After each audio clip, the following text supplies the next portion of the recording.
Hello, my name is Bianca, and I'll be talking about the research that I conducted over the summer, which is a project called The Effect of Acute Stressors on Heroin Seeking After Punishment Imposed Abstinence in Male Rats. And this project was supervised by master student Jordan Charles and Dr. Uri Shalev. So the addiction cycles begins with frequent drug use, which is compulsive and continues despite negative and harmful consequences. Eventually, these consequences become too great, and the person chooses to stop taking the drug and go through a period of abstinence, which unfortunately is usually temporary and leads to relapse, which then continues the addiction cycle. There are three main known triggers for relapse, the first of which is drug re-exposure, and this happens when a person who is abstinent gets exposed to a small amount of the drug. So for example, somebody who is sober takes a small sip of wine at an event. The next is drug-related cues, and this occurs when the abstinent person gets exposed to any cues that are associated with the drug. So as an example, the person who is sober walks into a bar, smells alcohol, sees bottles of alcohol. And finally, the last main known trigger for relapse is stress. This can come in a variety of different ways. It could be a heavy workload, it could be debt, it could be marital issues, and stress is the trigger for relapse that we focused on in this study. So here we can see on the left some of the effects of an acute stress on drug seeking, and this is done in an animal model on rats. And so we can see on the x-axis we have the condition, so either the animal was stressed or they were not stressed. And the y-axis we see the number of lever presses to be able to get access to the drug after a period of abstinence. And we can see that for many different substances, after a period of stress, the animals who were stressed reinstated their drug-seeking behaviors a lot more than the animals who were not stressed. And one of the stressors that we can use in animal models that also generalizes to the human condition is food deprivation. So if the animal doesn't have any access to food, this acts as a very strong stressor that can induce reinstatement of drug-seeking behaviors or relapse. And here we can see this in the graph on the right. So we have animals who were trained with heroin and animals who were trained with saline as a control. And on the x-axis, we see either the animals were food deprived or they were sated, meaning that they had as much food as they wanted. And again, on the y-axis, we see the number of responses for the drug.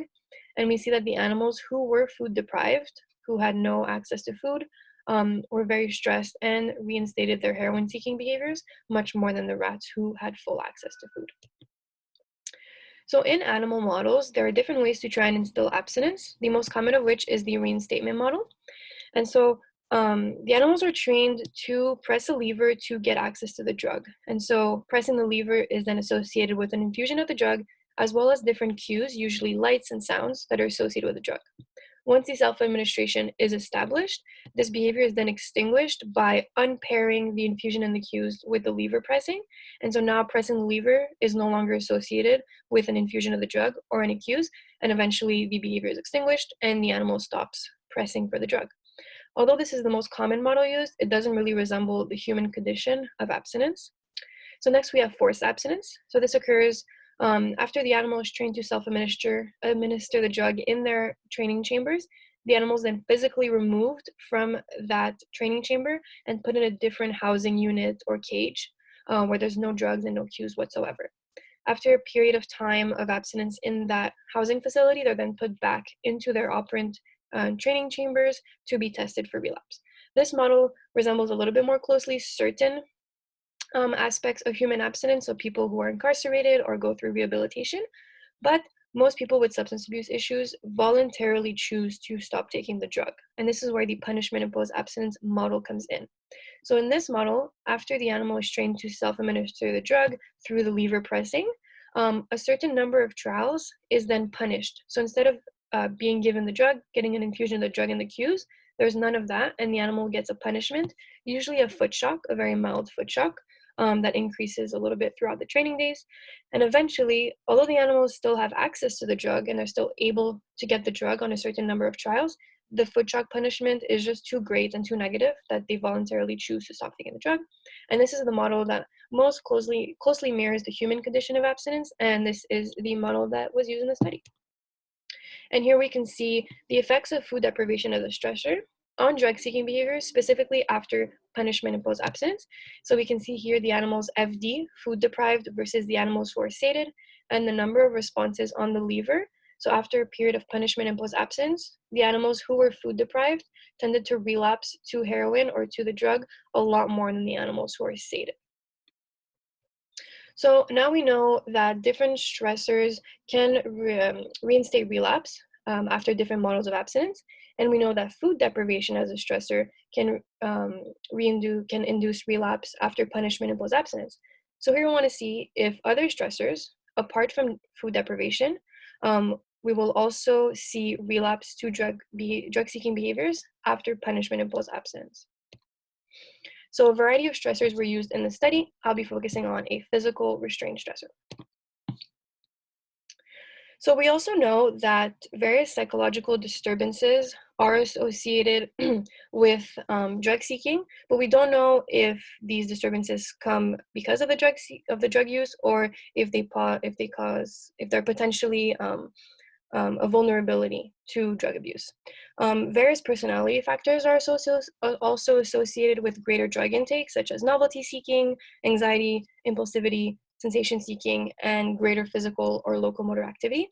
So we want to know, could these personality factors potentially be risk factors that could add to someone's vulnerability to develop drug abuse issues and increase their vulnerability to relapse drug abuse? So in order to answer this question, we wanted to see individual differences on various pre-screening measures, and hopefully these differences in animals, these individual differences on personality factors in animals, could predict changes on their heroin-seeking behaviors. And so in order to do this, to assess these individual differences, we conducted various pre-screening tests that each measure different aspects of personality factors. And so first we had the Sucrose preference test, which measures the animal's reward-seeking behaviors. We had the tail flick test, which measures the animal's sensitivity to pain. We had the elevated plus maze, which measures the animal's exploratory behaviors as well as anxiety levels. And we had the open field area test, which also measures anxiety levels and exploratory behavior as well as locomotor activity. So here's a methodology timeline of the study, and I'll be going over every piece in detail. So first we did 2 weeks of pre-screening tests. The first being the sucrose preference test, which lasts about 3 days, where the animal is given water bottles and sucrose solution bottles, and we measure the amount, the percent that they prefer the sucrose over the water, and this once again measures their reward-seeking behaviors. Then we had the tail flick test, where the animal's tail is dipped into hot water, and we measure the amount of time it takes to flick their tail out of the water, and this once again measures their sensitivity to pain. So then we had the elevated plus maze, which is a cross-shaped platform that's elevated off the ground with 2 opposing arms that are closed with walls and 2 opposing arms that are open. And the animals are placed in the maze for 10 minutes and various behaviors are measured. And then finally, we had the open field area test, where the animals are placed for 30 minutes in a large round circular field, and again, various behaviors are measured. So once the pre-screening tests are done, the animals go through IV catheterization surgery, where a catheter is inserted into their jugular vein to be able to support the self-administration of heroin. And after a few days in recovery, they go into their operant chambers, where they'll have 1 day of habituation before starting the study. And here they'll go through 2 weeks of self-administration training with 6-hour daily sessions with an increasing training schedule throughout the 2 weeks with a seek-take chain. And so in the seek-take chain, the animals first get the seek lever. Once they press the seek lever, it will be retracted and it will give rise to another lever called the take lever. Once the animals press the take lever, they'll then get an infusion of heroin, 0.1 milligram per kilogram, as well as a 20-second cue light and a 20-second cue sound. And then the take lever will be retracted and they'll have a break period or an intertrial interval before being able to start everything over again. So that's the seek-take chain. And the animals will start on a fixed ratio 1 schedule, where 1 press means 1 infusion, and they'll go all the way to a variable interval 60 schedule. So this means that they'll have to press the seek lever once, and this will trigger the variable interval of 60 seconds. And then once that's over, once the average of 60 seconds is over, they'll then once again have to press the seek lever, and then that second press, or the first press on the seek lever, once the variable interval is over, will then give rise to the take lever where they can get the infusion. And so basically they press the seek lever once, and then they have to wait about 60 seconds before being able to press it again and then get the drug. So once those 2 weeks are over, the animals will then go through 8 days of punishment-imposed abstinence, once again with 6-hour daily sessions on a VI60 schedule with the seek-take chain. And so during the punishment-imposed abstinence training, on 70% of the trials, the same thing happens as in the end phase of the self-administration training, where they'll press the seek lever once, wait for the VI60 to be over, press the seek lever again, and then be able to get the take lever for an infusion and the cues. But on 30% of the trials, the first press on the seek lever once the variable interval schedule is over will result in a 0.5 second foot shock that will start at 1 milliampere and increase by 1 milliampere every day until it reaches 0.6 milliamperes, where it will stay stable for a couple of days, and they won't get any cues or any drug. So once again, 70% of the trials will be as normal, and they can get an infusion of the drug, but 30% of the trials, they'll get a foot shock, a negative foot shock, instead of the drug. And so the idea here is that even though they technically still have access to the drug on 70% of the trials, eventually the consequence and the punishment of the foot shock just becomes too large and too painful and too great that they voluntarily stop taking the drug. So after the punishment imposed abstinence training, they'll then go through their stressor test, their first stressor test, which is the restraint stressor. So half of the rats will be put in these clear physical restraint tubes for 30 minutes in their cage, and the other half will be led to roam free in their cages. And once the 30 minutes is over, they'll all be put in their cages, and they'll go through a 1-hour test session for relapse. And this is on the seek-take chain with a VI60, and here there will be no shock and no heroin. So we're just measuring the number of presses on the seek lever to see if they're relapsing to the drug. And after 1 day of rest, the animals will then be counterbalanced. So the animals who are restrained will then be controls, and the animals who are controls will then be restrained, and then they'll once again go for their test session. So since we're trying to compare other stressors to a food deprivation stressor, the animals will also go through the food deprivation stressor test, where here half of the animals will be food deprived acutely, so they'll have 24 hours with no food at all, and the other half will be sated and have as much food as they want. And then after the 24 hours, they'll once again go through their 1-hour relapse test session. And then once again, the animals will be counterbalanced, where the sated animals will be food deprived, and the food deprived animals will be sated. And then they'll once again go for their test session. So that is the study being over, and now we'll talk about some results. So first, we have the results from the self-administration training on the left graph, and we see on the x-axis is the progression through the training days, and the y-axis being the number of responses, the blue line being the number of infusions, and the red line being the number of presses on the seek lever. So we can see that as the training increases and the variable interval increases, the training schedule increases, the animal press more and more for the drug. So even though they have to wait longer and it gets more difficult to get the drug, they keep working hard and keep working harder to get the same amount of infusions. So then once that's established, here we have the results from the punishment imposed abstinence. So here we see again on the x-axis the progression through the training days, and the y-axis the number of seek lever responses. So we see after the dotted line, once the foot shock starts, the animals slowly decrease their pressing on the seek lever until it reaches almost zero, so almost full abstinence. So here, once again, the idea is that although the animals still have access to the drug, the foot shock punishment is just too great and they stop taking the drug altogether. So now for the heroin seeking test. So do the stressors have an effect on their relapse? On the left, we see the effect from the restraint. And so we see on the x-axis the condition, so either restrained or control, and also the y-axis being the number of seek lever presses. And we can see that for the physical restraint stressor, it was non-significant. And so there was no difference in relapse between the restraint animals and the control animals. And on the right, for the food deprivation test, we say that this was definitely significant. So the animals who were food deprived had much greater relapse on their heroin seeking test than the control animals. So here we can see that food deprivation is a very strong and robust stressor that can induce relapse after punishment imposed abstinence, but that this doesn't translate to the physical restraint stressor. So now, do any of the results on the pre-screening personality test have any effect on the relapse? I'll go through them quite quickly and I'll focus on any that are significant. And so for each graph, we'll see on the left, the restraint stressor test, and on the right, the food deprivation test. And on the y-axis, again, being the number of seek lever responses, and the x-axis being the measure at hand. And so here we have the percent sucrose preference. And so here we see that for both the restraint stressor and the food deprivation stressor, sucrose preference was not significantly correlated with any changes in seek lever presses.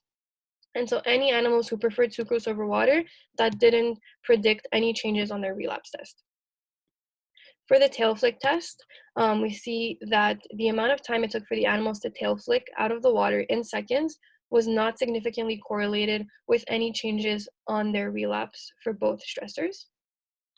So now for measures in the open field, the amount that the animals traveled in total in the open field in meters did not predict any changes on their seek lever presses.